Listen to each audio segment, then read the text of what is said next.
You're listening to the 90 Days Later podcast with Anna Charles, episode 67. Welcome to the 90 Days Later podcast, where I show you how to stop over-drinking in 90 days without missing out on life. If you're not an alcoholic, but fed up with saying yes to a drink when you mean to say no, you're in the right place. Hi everybody, and welcome back to the podcast. Now today I'm talking about a somewhat different topic. I spend a lot of time talking about your future self and going for your goals and all the rest of it, how you make yourself proud in the future. Well, today I want to take a look at back. I want to look at how I talk about my past self and what would I tell my past self. In fact, what I do tell my past self today. And then I want to encourage you to see how you talk with your past self and to look at how this is impacting your life today and impacting what you do for tomorrow. And like I say, I spend a lot of time talking about your future you, about the life you're moving towards, about taking action from that place as though it is already done, your goals are done, and you may already be doing that. You may already be taking steps to change your relationship with alcohol, but perhaps you feel you're being held back by something in your past. It's as though we anchor ourselves to the fact that we aren't really going to change, right? So we don't really believe it, not in the depths of our souls, because we have repeatedly let ourselves down, right? Again and again and again. And while we might hope that this time it's going to be different, do we really, really believe that? So that's why today I want to talk about our past selves. And I've called this What Would I Tell My Past Self? And I'm going to get to that. But first, I want to talk about how I used to talk about my past self. For years, in fact. I had a number of stories and conversations with my past self that would go along the following lines. Why don't you ever learn? There you go again. You really embarrassed yourself that time. And P.S. there is one occasion in particular that still actually to this day springs to mind, although I have long since dropped any sense of embarrassment. I would also say things like, why can't you just get your act together? Now, if you are a repeat or long time podcast listener, thank you very much. You will notice that these are all dead-end questions, and that's something I covered in episode 59. But even without knowing that, just by listening to those questions and how I was talking to myself, you can see the tone of the relationship that I was having, right, with my past self. It's inflammatory. It was disgusted, sickened. I was fed up, annoyed, embarrassed.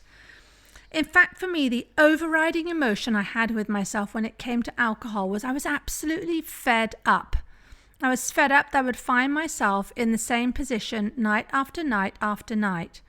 Even if I went without the white wine, the Chablis, for a few days, for a few weeks, I'd be right back where I started after a while. And it was, right? I just didn't feel I could break out of the cycle. And that was why I would talk to myself in such a manner. And I know I'm not alone. My clients tell me this. I receive emails from my lovely listeners on this. I read this all the time on message boards.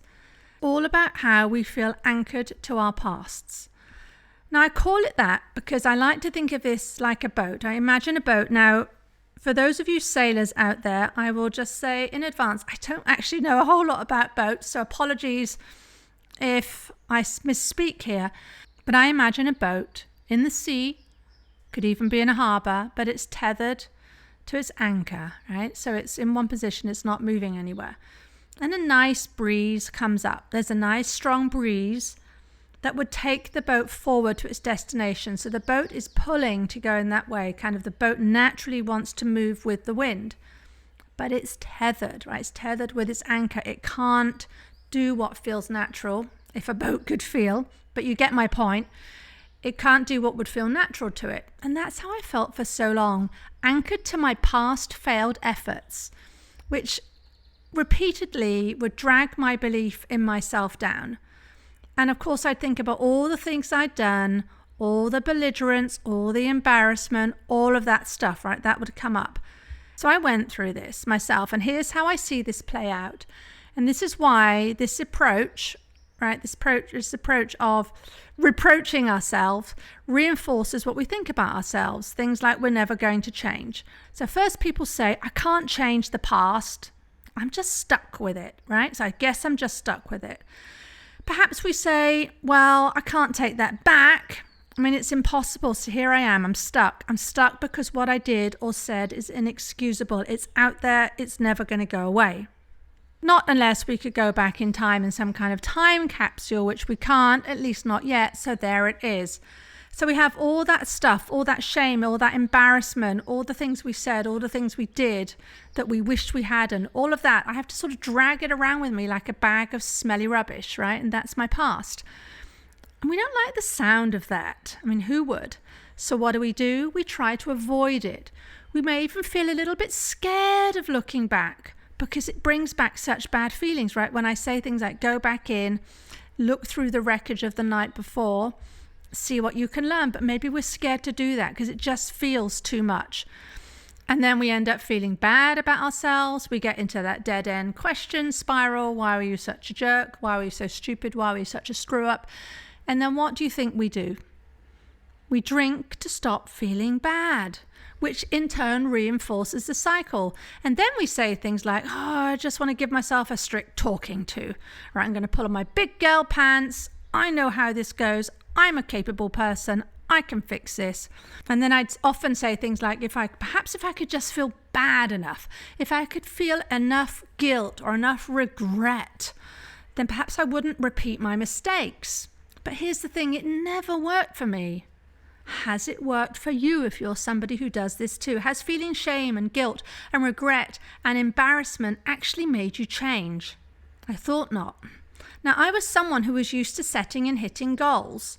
Right? I just was able to do this and could continue to do this in so many areas of my life, apart from drinking at the time. But then what would happen would be I would let myself down. I'd reach for the white wine again. And that would just go on to make me feel even more firmly that this was just this one area of my life where I wasn't able to do this. And my goodness, a number of clients who, when they come to me, they say, look, I've got my life sorted. It's just this one thing. This alcohol thing is just really, seems it's the last thing I've got to get my arms around, right? So I get it. I understand. But then I wouldn't be able to figure it out. I'd reach for the drink again, not knowing why or understanding why. And then I would feel even more firmly that I just wasn't able to do this. And I'd ask things like, why on earth can't you do this? Yep, another dead end question, right? And then what happens is we do this enough and then we bed this frustration and impotence further into how we are and into how we show up by getting caught in the cycle of, well, I would take it back if I could, right? If only I could take back what I said or did or how I behaved, then it would be all right. But I can't, so now I'm just stuck with it. And when we think that, that makes us feel bad and frustrated. And when we're feeling that way, what have we taught ourselves to do to get rid of those feelings and to feel better? Yeah, to drink. So if you don't like the way you're feeling because you feel some shame or guilt or embarrassment or whatever it is for you, you're likely going to end up drinking to get rid of that feeling, right? And then just the act of drinking then further reinforces that this is what we do to start feeling better. I know when I was in this place, I was feeling really stuck. And I also felt that I just had no control, right? I would think about my past and that would bring up all these feelings of all these emotions. And I felt I had no control over any of it. But here's what I learned and what I want to offer you today. And I talk about this a lot on the podcast, but less in terms of how it impacts our past. So that's kind of like the twist that I'm offering today. Our feelings are only ever created by what is going on in our minds. This is so important to understand. Your past, no matter what is in your past, does not create how you feel about it today in this very moment. If you feel guilty or regretful or annoyed about something that happened in your past, it's because you are having a thought right now that is producing the emotions of guilt or regret or annoyance. No matter what you did in your past, how you are feeling about it right now has all to do with how you're thinking right now about what happened then. This is tremendously powerful. Right, but before I get into that, I want to offer, if you're wrinkling your nose and thinking, not sure if I get that, I want to offer you know this already. So I want you to think of something that happened in your past that made you feel one way, but you now feel differently about it today. And this, doesn't have to be alcohol. This is a life skill here. So let me give you the example that perhaps once upon a time you got laid off from your job. Perhaps at the time you were really sad about it. But then you look back now and you see how things have got so much better for you. And maybe perhaps you're now even grateful that you lost your job when you did. Perhaps it was the push you needed. Now, the thing that happened in the past is the same, right? You lost your job. But it's your thoughts about it now that are making you feel grateful rather than you staying stuck in the feelings of sadness that you had at the time. Right, so that's the first thing to do if you want to change how you feel about your past. You first have to change how you are thinking about your past. How do I do this, you might ask? It sounds so good, Anna, but how? All right, so today I'm going to cover some questions that you can start asking yourself to figure out how can I start thinking differently about my past. You might want to grab a notebook or pause the podcast and jot these down. And then really answer them, right? Really, I always advise to put this out either in longhand or to type it out on your computer or your phone. Don't just do it in your head if you want, sort of the best experience, the most rich experience. So the first question to ask yourself is, what do you think about your drinking? Right? Just answer that. Nobody else has to see this, by the way. This is just between you and you. Now, the second question is, how does thinking about this make you feel? I know when I used to do this exercise, I would come up with the feeling of pathetic, right? As in pathetic because I had this thought that I could never learn. And why was I still stuck in this cycle of drinking almost against my will? So come up with the one word that has how you feel. Next question. If you could feel any way you wanted to about your past drinking, what would it be? This is when we start to get more control back. So, would you want to still carry on feeling pathetic or ashamed or angry or annoyed or whatever it is you wrote down in question 2? Now, you can say yes to this, right? You can say, yeah, I need to feel it. I can't change what I did, so I deserve to feel that way. I hurt people, perhaps. I have to live with that, and as my penance, I have to feel, this shame or whatever it is. Now, if that's you, if that's your reaction, I would like you to pause and really think about this. Right? You're listening to this podcast. You clearly want to change. You clearly want to change your drinking. So how could you reframe how you feel about your past in a way that will drive you to taking different action in the future? Right? Because if you have been, so for instance, when I was stuck in this kind of feeling pathetic, I feel pathetic about it. Feeling pathetic didn't then give me the oomph that I needed to get up and go and make different decisions. It would just keep me feeling bad. And every time I felt pathetic about, well, I was pathetic then, I'm still pathetic now, that would, sort of keep you in that spiral of drinking, right? So I would choose to feel about your past in a way that will drive you to taking different action in the future. And if you're still struggling with how to answer that, here's what I want to offer. Here's a feeling for you to try on. Compassion. Yes, even if you feel like you don't deserve it. So please stay with me on this. Because here's the thing. If feeling bad about yourself and beating yourself up is the approach that's keeping you stuck, if repeating that again and again and again hasn't worked, then why carry on? Because compassion, my friends, does work. Having compassion for your past self. It's like a tonic for the soul. Consider your relationship with you is the most important relationship in your life. How you treat yourself, how you talk to yourself, how you think about yourself. Those are elements of the most important relationship in your life. Now, if you don't have a great relationship with your past self, if you're beating yourself up for the things you did in the past, especially for you, I want you to be open to showing yourself compassion. Why? Right? Here are 3 reasons why this is a great idea. First, it's impossible to be judgmental if you are in full compassion. Because it's that feeling of judgment that feels so awful. Judgment is what's fueling the why can't you ever learn type feelings, which makes the past so painful to look at, and therefore something we want to push away or avoid. Right? And the more we avoid or push this away, the less we're going to look back and the less we're going to learn. Right? So it's impossible to be judgmental if you're in full compassion. Second, compassion, I always consider, is a really open feeling. It feels light. It opens us up for what might be possible, to evaluate what could we do differently. Okay, so that didn't work, but what might?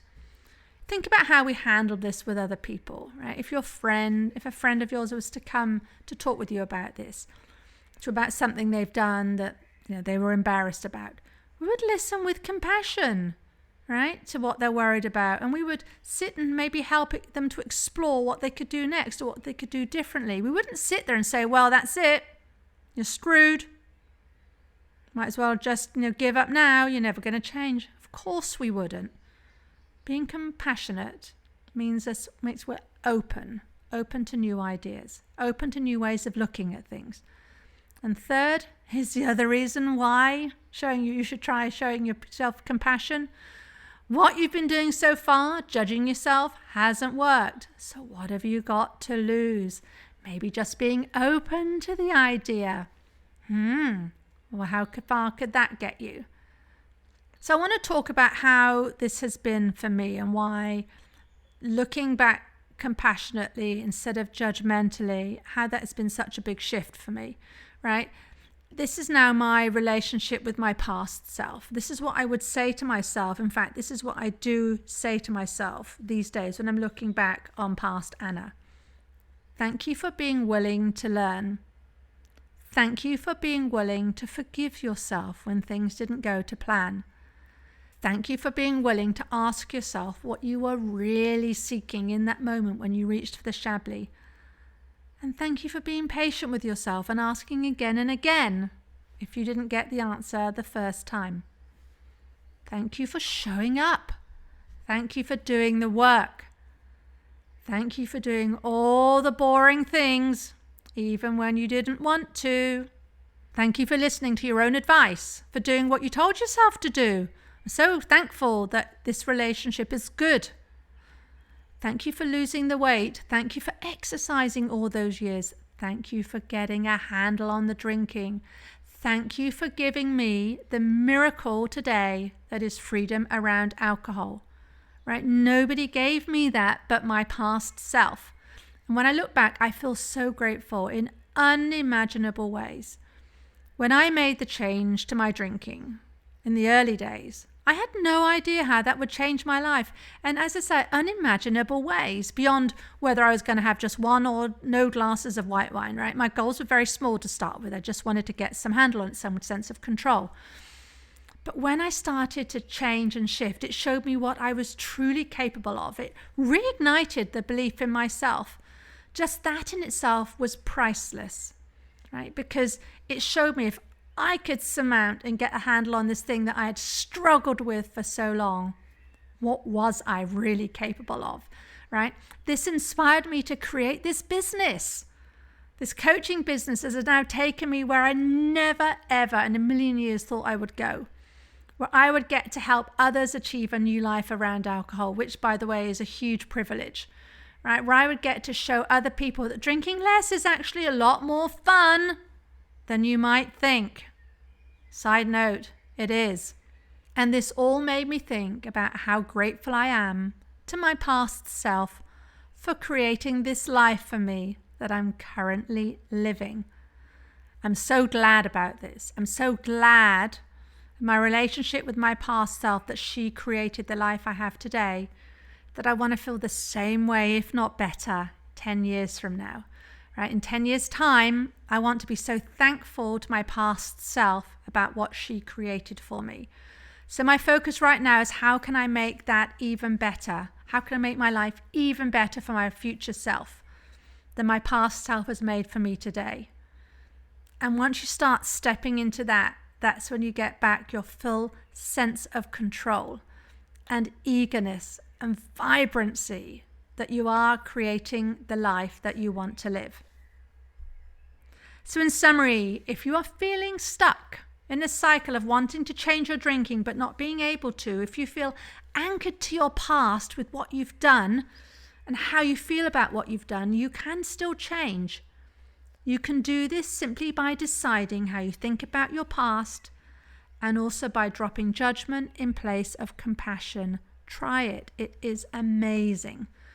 Thank you for listening. Please do rate and review the podcast and share it with someone you love.